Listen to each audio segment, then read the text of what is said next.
पत्रकार वार्ता में स्वागत करता हूं। रीवा को एक नई सौगात 3 तारीख को मिलने जा रही है।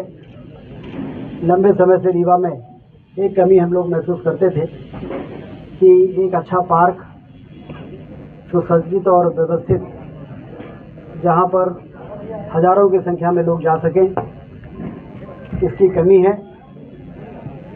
और शहर के हृदय स्थल पे कोई इस प्रकार का स्थान विकसित होना चाहिए। आज वो समय आया है जब 3 अक्टूबर को सिविल लाइन, जहाँ पर 50 से ज़्यादा जर्जर भवन 70 साल से ज़्यादा पुराने थे, जहाँ पर रहने वाले भी कुछ नहीं थे, और सीलन और जर्जर भवनों के कारण उनके लिए नया आवास निर्मित करके और उस जगह को खाली करा के लगभग 10 एकड़ में एक पार्क का निर्माण हुआ है, जिसका नाम भारत रत्न पूर्व प्रधानमंत्री अटल बिहारी वाजपेयी जी के नाम से करके अटल पार्क का उद्घाटन 3 अक्टूबर को हम लोग करने जा रहे हैं। और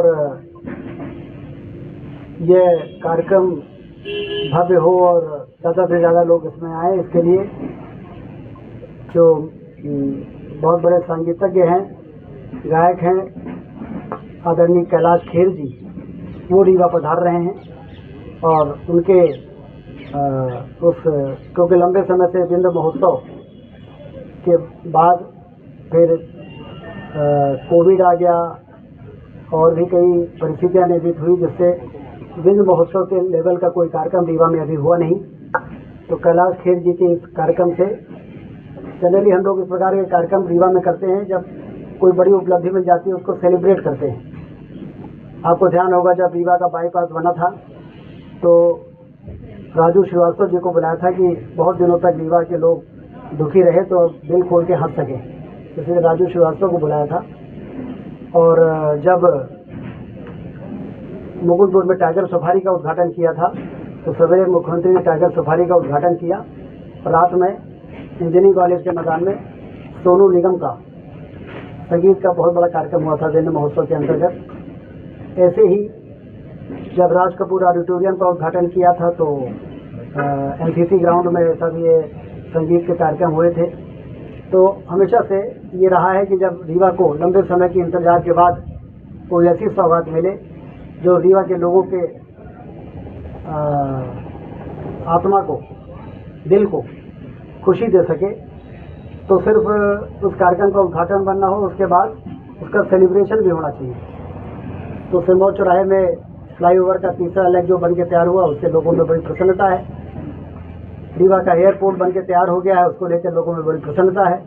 तो इसका सेलिब्रेशन होना चाहिए, और इसलिए कैलाश खेर जी को बुलाकर 2 घंटे का 3 घंटे का जो भी उनका कार्यक्रम होगा, उसमें रीवा के लोग उनके संगीत से आनंद उठाएंगे। क्योंकि कैलाश खेर इतने बड़े कलाकार हैं कि जब राष्ट्रीय स्तर का कोई कार्यक्रम होता है, हम लोगों ने देखा है, तो फिर उस राष्ट्रीय स्तर के कार्यक्रम में जब महाकाल लोक का उद्घाटन हुआ था, आपको ध्यान होगा, जब प्रधानमंत्री जी उज्जैन आए थे, तो उसमें संगीत का कार्यक्रम जो प्रस्तुतिकरण था वो कैलाश खेर जी का ही था। और ऐसे ही हर जगह जहाँ पर प्रधानमंत्री जी जाते हैं किसी विशेष आयोजन में, तो संगीत का कार्यक्रम उससे जो जुड़ा रहता है उसमें कैलाश खेर जी रहते हैं। तो वो रीवा पधार रहे हैं, ये हम सबके लिए बड़ी खुशी की बात है। तो आप सबके माध्यम से मैं चाहता हूँ कि ये कार्यक्रम ऐतिहासिक रूप से सफल हो। इसके लिए आप सबके माध्यम से लोगों के बात, जन जन तक ये बात पहुँचे, और आने वाला समय रीवा का बहुत ही स्वर्णिम समय है, क्योंकि कई ऐसे काम रीवा में हो रहे हैं जिसका लंबे समय से इंतजार था, और वो काम न होने से हमारा रीवा पिछड़ रहा था। ये बाण सागर का बांध की सिंचाई के नहरों का जाल बिछ जाने के बाद रीवा की तस्वीर बदली है। ये हम नहीं कहते हैं, पूरा प्रदेश कहता है कि रीवा बदला है। रीवा के विकास के मॉडल को का उदाहरण दिया जा रहा है। पिछले दिनों मुख्यमंत्री जी ने जब चार घाट की सभा को जबलपुर से संबोधित किया, तो उन्होंने भी कहा कि रीवा का विकास का एक मॉडल बन गया है, और आने वाला समय भी हमारा बहुत अच्छा है, क्योंकि अभी तो 3 लाख एकड़ में सिंचाई का पानी पहुंचा है।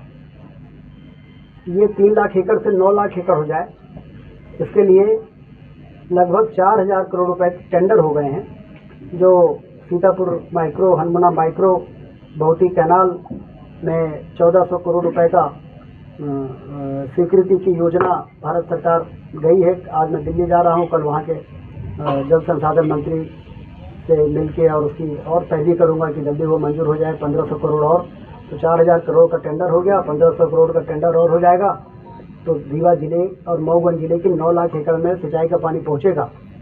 और विकास, और दूसरी ओर युवा पीढ़ी को नशे से बचाना। इसके लिए पिछले दिनों मैंने पुलिस के अधिकारियों का और जिला प्रशासन के अधिकारियों के साथ एक संयुक्त बैठक की थी। कुछ दिन पहले पुलिस वालों के साथ किया था, इस बार संयुक्त बैठक किया है, और उसमें हमने कहा है कि नशा का अवैध धंधा करने वाले कोरेक्स और ये तमाम तरह की चीज़ों का धंधा करने वालों के जखीरों को पकड़ना, अपराधियों को जेल भेजने का काम पुलिस करे, और जो नशे के आगोश में आ गए हैं युवा पीढ़ी के लोग, उनको सुधारने का काम जिला प्रशासन करे। तो उसके लिए सुधार केंद्र खोले जाएं और वहाँ पर उनको पहुँचाया जाए, उनका आइडेंटिफिकेशन हो, उनको सुधारा जाए। और हमारे पास ऐसे उदाहरण हैं कि 3-4 महीने यदि सुधार केंद्रों में ईमानदारी के साथ उनको सुधारने का काम किया जाए तो बच्चों को नशा छूट जाता है और फिर वो बहुत अच्छा जीवन जीने के लिए तैयार हो जाते हैं। तो इसलिए एक और विकास, और दूसरी ओर इस विकास का फल स्वर्णिम भविष्य 20 अक्टूबर के आसपास इसके उद्घाटन की तैयारी होगी। मुख्यमंत्री, प्रधानमंत्री जी ने सैद्धांतिक रूप से रीवा के एयरपोर्ट के निर्माण होने पर प्रसन्नता भी व्यक्त की है, और इसके लिए वर्चुअल लोकार्पण के लिए मैंने उनसे अनुरोध किया था। मुख्यमंत्री जी भी साथ में थे और उन्होंने अपनी सहमति दी है। डेट जल्दी फिक्स हो जाएगा। अभी हम दिल्ली जा रहे हैं, तो वहाँ पर और भी फ्लाइटें रीवा से शुरू हों, रीवा से इंदौर, इंदौर से हैदराबाद, हैदराबाद से रीवा, ऐसा एक सर्किट बन जाए। हमने कहा कि रीवा भोपाल तो जो हमारी कमिटेड फ्लाइट है उड़ान में, वो तो आ ही रही है। वो शुरुआत में शायद 19 सीटर या 26 सीटर से शुरू होगी, लेकिन 72 सीटर प्लेन यदि रीवा से इंदौर और हैदराबाद और रीवा ऐसा सर्किट बनेगा तो पूरा रीवा साउथ से जुड़ जाएगा, और इंदौर जाएगा तो वहाँ से दिल्ली और मुंबई से भी जुड़ जाएगा। तो अब हवाई अड्डे बन गया, अब हवाई जहाज़ कैसे चलाना है, कहाँ से चलाना है, इसके लिए हम दिल्ली जा रहे हैं, तो उसके लिए भी हम काम करेंगे। सर, ये बिजनेस कॉन्क्लेव मीट होने वाली है अपने रीवा में, क्या मानते कितना इन्वेस्टमेंट यहाँ आएगा? 23 अक्टूबर को रीजनल इंडस्ट्री कॉन्क्लेव जो डॉक्टर मोहन यादव जी मुख्यमंत्री जी के नेतृत्व में हो रही है, पिछले दिनों सागर में हुई है, अब 23 अक्टूबर को रीवा में होगी, उसके बाद नवंबर में होगी होशंगाबाद में, और फिर शहडोल में होगी। तो इसके बहुत अच्छे परिणाम मिल रहे हैं, क्योंकि डिसेंट्रलाइज्ड जो इंडस्ट्री कॉन्क्लेव है वहाँ पर लोगों को ज़्यादा बेहतर तरीके से उस एरिया को समझने में का मौका मिलता है कि किस प्रकार की इंडस्ट्री लगाने का यहाँ पर स्कोप है, और ज़मीन कितनी है, और रॉ मटेरियल क्या है, मार्केट क्या है। कॉलेज चौराहे में 60 करोड़ की लागत का हम IT पार्क बना रहे हैं, और यदि हमारा हवाई अड्डा हैदराबाद और इंदौर और इन सब से जुड़ेगा तो IT कंपनियों को भी हम इसी आधार पर बुलाएंगे कि आइए हमारे यहाँ IT कंपनीज वाले। तो 7 या 8 मंजिल का कॉलेज चौराहे पे बन रहा है, तो उसमें हम एरिया देंगे बड़ी बड़ी IT कंपनीज को, तो एक एक कंपनी 1000 लोगों को रोज़गार देती है, तो उसमें भी रोज़गार मिलेगा। और ये रीजनल इंडस्ट्री कॉन्क्लेव यहाँ पर औद्योगिक क्रांति लाने के लिए मील का पत्थर साबित होगी। और उद्योग कहाँ लगेगा, इसके लिए ज़मीन चिन्हित की गई होगी, तो कितनी ज़मीन आगे बात की गई? करीब 300 से 400 एकड़ तो घुरेटा मऊगंज में है, ऐसे हनुमाना के पास है, इधर ये घूमा कटरा। ज़मीन की कमी नहीं है हमारे यहाँ। 300 एकड़ का इंडस्ट्रियल एरिया हमारा गुड़ में है, और बाकी रॉ लैंड भी है। लैंड बैंक पर्याप्त है, जो जहाँ उंगली रख देगा उसको वहाँ पर जमीन दे दी जाएगी। बंधान स्कीम जो भारत सरकार की है, लगभग 150 करोड़ की वो प्रस्ताव दिल्ली में है। अब मैं दिल्ली में समय लेके और वहाँ पर केंद्रीय परिवहन मंत्री गडकरी जी से मिलकर उसको मंजूर करा लेंगे। सांसद जी को भी हमने बोला है, वो भी उस पर बातचीत उन्होंने की है। तो कुल मिला के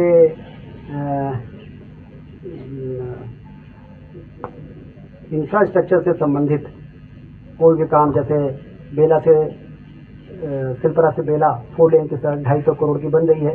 पहले एक कंपनी फेल हो गई, अब दूसरी कंपनी बना रही है, उस 1 साल के अंदर वो बन जाना चाहिए। और ऐसे ही रीवा बाईपास 2 लेन से 4 लेन 450 करोड़ रुपए मंजूर हो गए हैं, उसके टेंडर हो गए हैं और नवंबर में उसका काम शुरू होगा। और तो पूरे रीवा के चारों तरफ रिंग बन जाएगी 4 लेन की। रतरा से सिलपरा बना हुआ है, बाकी सारा 4 लेन बन जाएगा। तो चौतरफा विकास, इसी को चौतरफा विकास के मार्ग खुल जाते हैं जब किसी शहर के चारों ओर 4 लेन की रिंग रोड बन जाती है। तो उस दिशा में भी सारी मंजूरियां हो गई और काम शुरू होने वाला है। और आज मैं सुपर स्पेशलिटी अस्पताल में सिर्फ इसलिए गया था कि 3 बहुत ही गरीब परिवार की महिलाओं का 2 दिन पहले बाईपास सर्जरी हुआ था, हार्ट का बाईपास सर्जरी, जिसमें एक बाईपास हुआ है, 2 ये वॉल रिप्लेसमेंट का, उसमें तीनों में हार्ट खोलना पड़ता है। कभी हम सोच सकते थे कि रीवा में कोई ऐसा अस्पताल सरकारी बन के तैयार होगा जहां पर बाईपास और ओपन हार्ट सर्जरी का ऑपरेशन होगा। तो बहुत हम आगे बढ़े हैं स्वास्थ्य के क्षेत्र में, लेकिन मैं आपकी बात को इसलिए खारिज नहीं करता कि सुधार की लगातार संभावना है, तो उस पर हम लोग नज़र लगाए हुए हैं। उसके बाद हम सुपर स्पेशलिटी के पीछे जो 30 करोड़ की विस्तार का ब्लॉक बनने वाला है, उसकी हमने पूछताछ की, क्योंकि 250 बेड का सुपर स्पेशलिटी बहुत छोटा पड़ रहा है। इसी से आप समझिए कि उसके प्रति भरोसा पड़ रहा है, तभी तो लोग वहाँ पहुँच रहे हैं। तो 250 बेड का अस्पताल छोटा पड़ रहा है, तो उसको 400 बेड करने के लिए काम शुरू हो गया है। ऐसे ही कैंसर के लिए किसी मरीज को जाना पड़े तो लिनेक मशीन आती है जो 32 करोड़ की आती है, उसका रीवा के लिए मंजूरी दे दी है और उसकी बिल्डिंग बन रही है। हर 10 दिन में हमने कहा हम आएंगे, तो बिल्डिंग को जल्दी पूरा करो, मशीन लगाओ, जिससे कि जो जवाहरलाल नेहरू कैंसर अस्पताल में और टाटा अस्पताल में जो इलाज होता है वो यहाँ पर लोगों को मिल सके। पैट स्कैन लग रहा है, पैट स्कैन और लिनेक ये कैंसर के डायग्नोसिस के लिए और इलाज के लिए बहुत ही आधुनिक मशीनें हैं, जिसके दम पर महानगरों में बड़े बड़े अस्पताल चलते हैं। वो चीज़ें हम यहाँ पर सुविधा लगा रहे हैं। एंजियोप्लास्टी इतनी ज़्यादा हो रही है हमारे यहाँ कि एक कैथ लैब मशीन और हमने ऑर्डर करवाया करीब 20 से 25 करोड़ का, वो भी रीवा के सुपर स्पेशलिटी के लिए मंजूर हो गया है। तो आप की जो बात है, मैं हमेशा इस बात का पक्षधर हूँ कि लगातार इसमें हमको काम करना है। हमें जब तक हमारे ब्लॉक लेवल पर सामुदायिक स्वास्थ्य केंद्र, जिला अस्पताल के स्तर पर अपग्रेड नहीं हो जाते, तब तक हमारा हेल्थ में काम अधूरा है। इसलिए उसको हम जिला अस्पताल के स्तर का बनाएंगे, जिससे हमारे जिला अस्पताल में भी ज़रूरत से ज़्यादा भीड़ ना हो। कोई जब ज़रूरत से ज़्यादा भीड़ होती है तो जो आप शिकायत कर रहे हैं उस प्रकार की शिकायतें आना शुरू हो जाती हैं। और इस दिशा में डॉक्टर मोहन यादव जी की सरकार, प्रधानमंत्री नरेंद्र मोदी जी की सरकार के साथ तालमेल बना के और हेल्थ पैरामीटर में मध्य प्रदेश को हिंदुस्तान का सबसे बेहतर राज्य बनाने का प्रयास कर रही है। स्वास्थ्य विभाग में जब तक मानव संसाधन की कमी को हम दूर नहीं करेंगे, तब तक हम हेल्थ की सुविधाओं को बेहतर नहीं बना पाएंगे।